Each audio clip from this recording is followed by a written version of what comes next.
భారత రాష్ట్రపతి భవన్లో అంతర్జాతీయ దౌత్యపరమైన కీలక భేటీ జరిగింది. ఉజ్బెకిస్తాన్ రిపబ్లిక్ విదేశాంగ మంత్రి సైదో బక్తియోర్ వొదిలోవిచ్ భారత రాష్ట్రపతి ద్రౌపది ముర్మును మర్యాదపూర్వకంగా కలిశారు. ఈ భేటీలో ఇరు దేశాల మధ్య ద్వైపాక్షిక సంబంధాలు, వ్యూహాత్మక భాగస్వామ్యాల విస్తరణపై కీలక చర్చలు నిర్వహించారు. భారత్, ఉజ్బెకిస్తాన్ దేశాల మధ్య శతాబ్దాల నాటి ప్రాచీన వర్తక మార్గాలు, లోతైన చారిత్రక, సాంస్కృతిక మరియు నాగరికత సంబంధాలున్నాయని ఈ సందర్భంగా రాష్ట్రపతి ద్రౌపది ముర్ము ప్రస్తావించారు. సాంప్రదాయిక బంధాన్ని మరింత బలోపేతం చేసుకుంటూ ప్రస్తుత ఆధునిక కాలానికి అనుగుణంగా ఆర్థిక, వాణిజ్య రంగాల్లో కలిసి ముందుకు సాగాల్సిన అవసరం ఉందని అభిప్రాయపడ్డారు.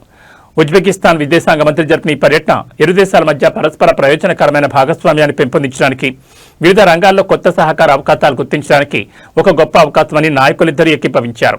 సాంకేతికత, విద్య, వ్యాపార రంగాల్లో నవీన అధ్యయనానికి శ్రీకారం చుట్టాలని నిర్ణయించారు. ఈ పర్యటనతో భారత్, ఉజ్బెకిస్తాన్ ద్వైపాక్షిక బంధాలు మరింత దృఢమవుతాయని అంతర్జాతీయ విశ్లేషకులు భావిస్తున్నారు.